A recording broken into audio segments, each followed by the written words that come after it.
Hi guys, मैं आपका दोस्त विराज स्वागत करता हूँ आपका मेरे एक और नए वीडियो में।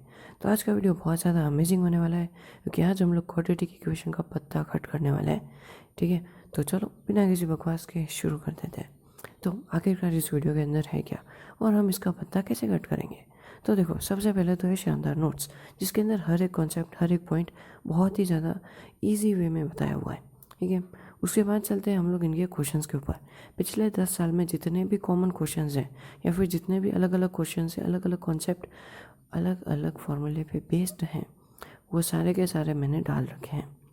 तो देखो, 10 साल का मैं कह रहा हूँ, इसका ये मत समझ लेना कि 10 साल में जितने भी क्वेश्चन आए सारे डाल रखे हैं। सारे नहीं, सिर्फ वो डाल रखे हैं जो बहुत बार आए हैं या फिर थोड़े से इंपॉर्टेंट लगते हैं वो क्वेश्चंस। तो चलो शुरू करते हैं। तो सबसे पहले तो थोड़ा सा बेसिक कि standard form of quadratic equation is ax square plus bx plus c. There are two methods of solving a quadratic equation. The first one is factorization method. Let's begin. तो फैक्टराइजेशन मेथड के लिए या फिर हम लोग इसको middle term splitting भी कहते हैं, इसका एक बहुत आसान सा ट्रिक है। ठीक है, क्या करना है कि ए एंड सी को मल्टीप्लाई कर देना है। ठीक है, एंड देख लेना कि ये कौन सा पॉजिटिव या नेगेटिव इंटीजर फॉर्म कर रहा है, उसको सबसे ऊपर लिख दो, फिर नीचे दो एरोस बना दो। ठीक है, अब आपको फैक्टर्स ढूंढने हैं। किसके लिए ढूंढने हैं? आपको ढूंढने हैं प्लस बी के लिए। आगे वाला जो साइन है ना, यानी कि जो हमारे कोफिशिएंट के आगे वाला साइन बी का जो साइन होता है, वो ये डिटरमाइन करता है कि जो ग्रेटर नंबर है, स्प्लिट होने के बाद जो ग्रेटर नंबर है, जैसे कि इसके अंदर पी है, तो पी का क्या साइन होगा, वो नेगेटिव होगा या पॉजिटिव होगा। ठीक है, तो अब बस आपको एक ऐसा फैक्टर ढूंढना है जिनका एडिशन पे आपको प्लस बी मिल सके एंड मल्टीप्लिकेशन पे आपको ए सी मिल सके। ओके, और इसी के साथ आपकी जो क्वाड्रेटिक इक्वेशन नई फॉर्म होगी स्प्लिट करने के बाद, वो कुछ ऐसी होगी A X square plus B X plus Q X plus C. चलो इसके ऊपर एक एग्जांपल भी देख ही लेते हैं। A X square plus 7x plus 12। देखो, इसके अंदर 12 के फैक्टर्स क्या होते हैं, 4 एंड 3। अब जो मुझे पॉजिटिव 7 चाहिए, तो मुझे कहीं पे नेगेटिव लगाने की कोई ज़रूरत नहीं है। 4 प्लस 3 ही मेरा 7 हो जाता है, डाल दिया। अब x और 3x में कॉमन देखना है, क्या है, क्या कॉमन है, सिर्फ x कॉमन है। x प्लस 3 अंदर लिख दो, दूसरे वाले में सीधा x प्लस 3 लिख दो। ठीक है, अब देख लो कि वो x प्लस 3 12 में कैसे चेंज होगा जब उसको 4 से मल्टीप्लाई करोगे। बस बाहर 4 लिख दो एंड 4 का साइन लगा दो। ये हो गए आपके दो रूट्स। ठीक है, अब इसमें एक बहुत इंपॉर्टेंट पॉइंट है कि if they ask about speed, age, length, measurement या फिर number of production material, then discard negative value.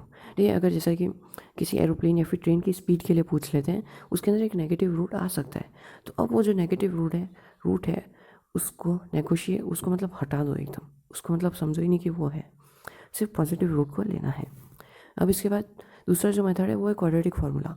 A quadratic equation has two roots alpha and beta given by. एक क्वेश्चन ऐसा आया हुआ है जिसके अंदर आपको बीटा दिया हुआ है एंड अल्फा निकालना है बाय क्वाड्रेटिक इक्वेशन। कैसे निकालोगे, बस ऐसा देखो, याद है हम लोग क्वाड्रेटिक इक्वेशन कैसे लिखते हैं, minus b plus minus under root. ये प्लस माइनस क्या है, प्लस वाला जो है ना वो है अल्फा के लिए एंड माइनस वाला है बीटा के लिए। देख लो आपके सामने। तो बीटा का फॉर्मूला कुछ ऐसा है कि minus b plus under root b square minus 4ac upon 2a, या फिर यहाँ पे आपका जो डिस्क्रिमिनेट है वो भी लिख सकते हो। बताइए क्वाड्रेटिक फार्मूला आप किसने सबसे पहले डिस्कवर किया?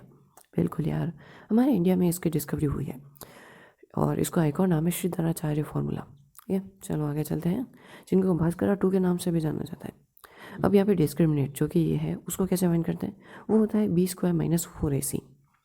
अब इसमें ना एक और चीज़ पूछी जाती है कि रूट्स का नेचर क्या है। तो सबसे पहले डिस्टिंक्ट और रियल रूट्स। डिस्टिंक्ट यानी कि अलग अलग रूट्स, जैसे कि 4 7 -3 -4, ऐसा सब कुछ।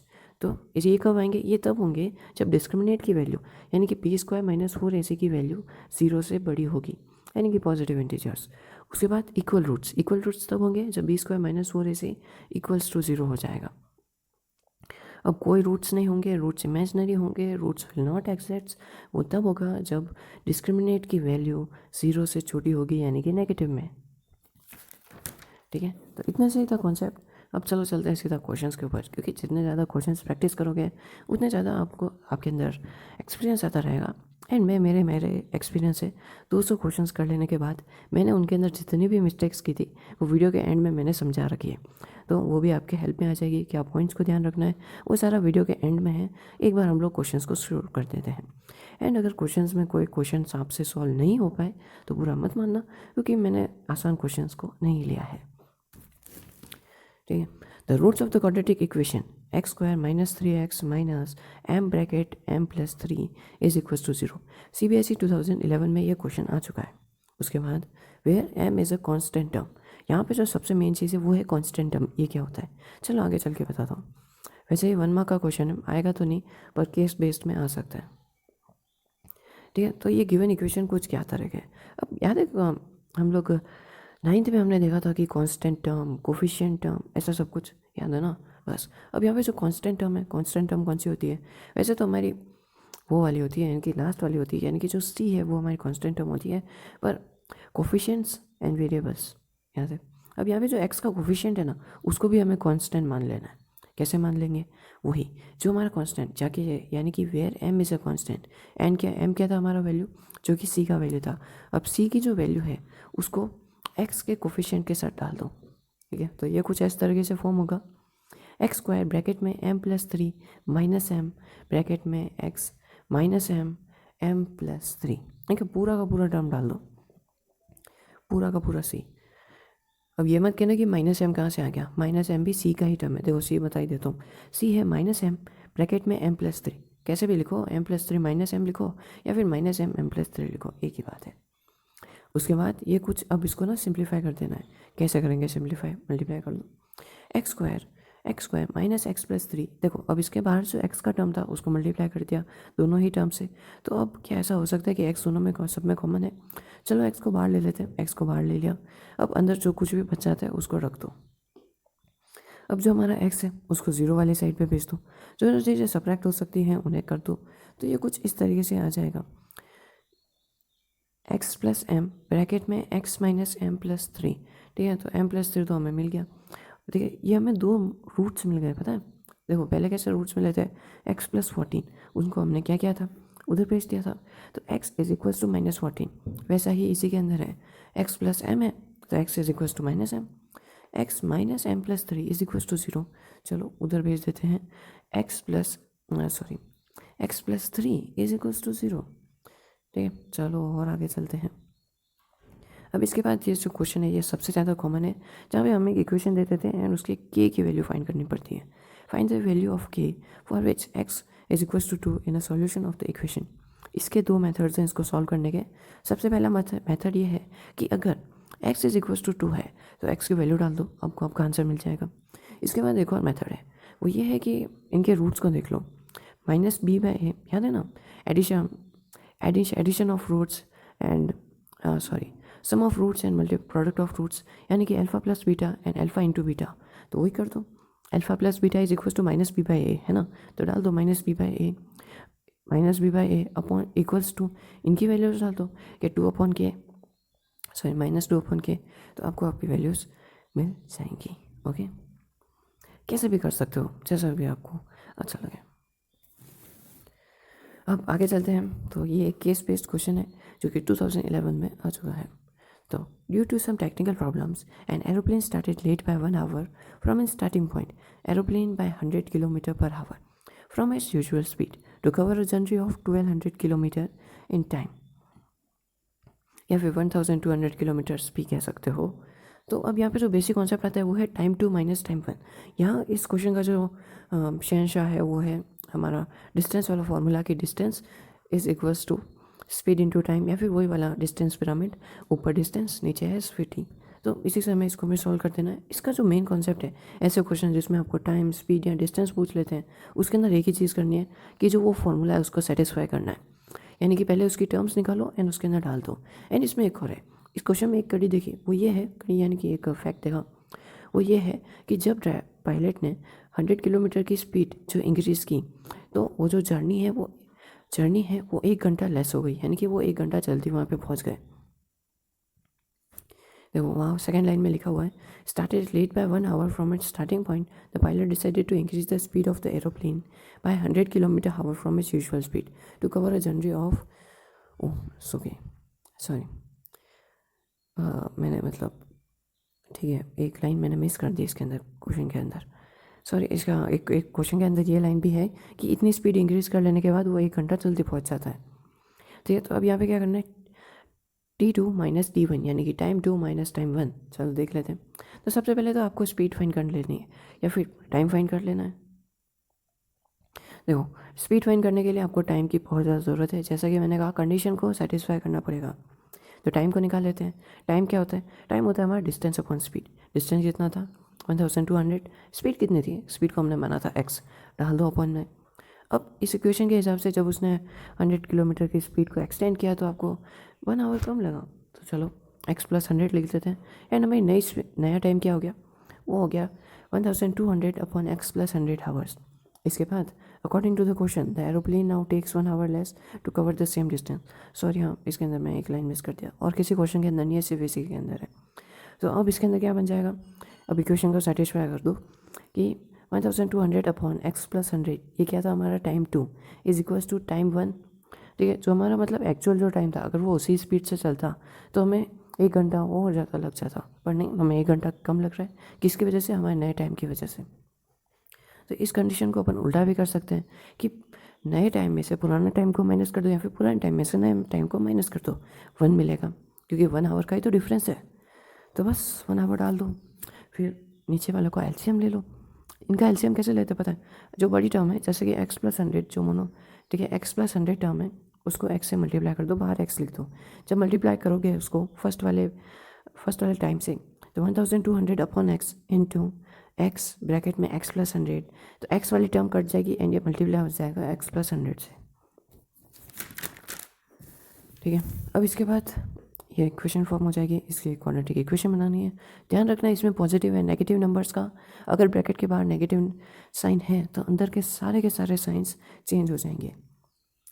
ठीक है, अब ये इक्वेशन फॉर्म हो जाती है। क्या इक्वेशन है? x² प्लस 100x माइनस 1,20,000 शायद।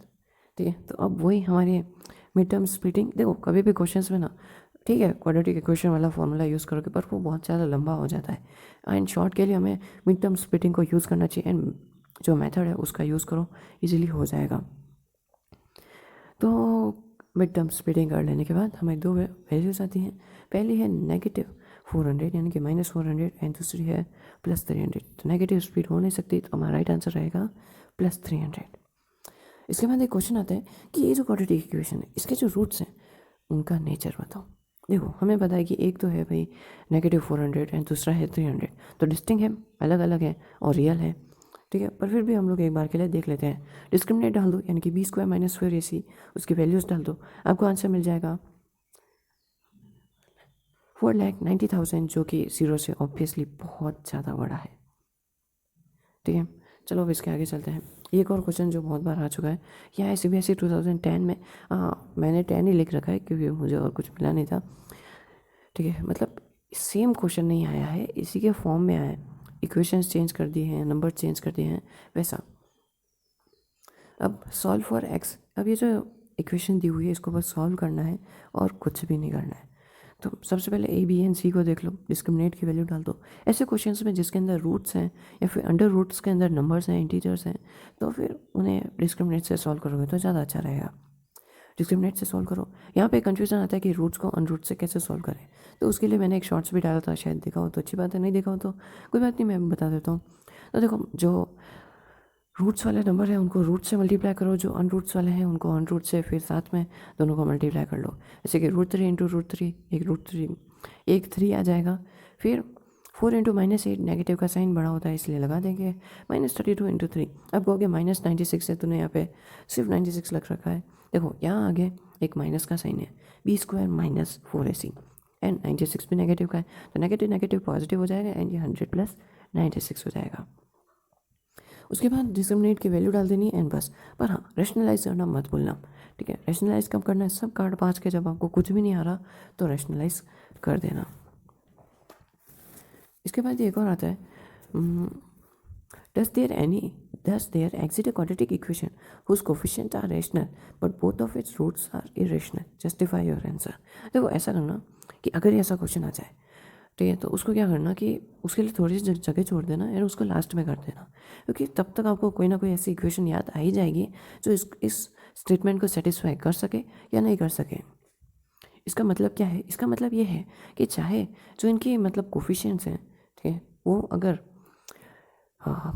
रेशनल हो, जैसे कि इसके अंदर है 6 एंड 7 है, तो चलता है, बिल्कुल चलता है।